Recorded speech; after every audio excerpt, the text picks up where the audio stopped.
How to manage allow Chrome sign in on Google Chrome mobile. Hello guys, in today's video I'm gonna show you how to manage allow Chrome sign in on Google Chrome mobile. First we're gonna do is go to Google Chrome and then click these three points here on the top corner, and now you will see settings. Click on it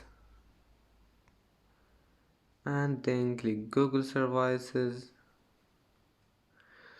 and here you will find allow Chrome sign in. If you want to turn it off, just one click, and if you want to turn this on again, just click on it and then just go back and it will be saved. And that's it for today's video.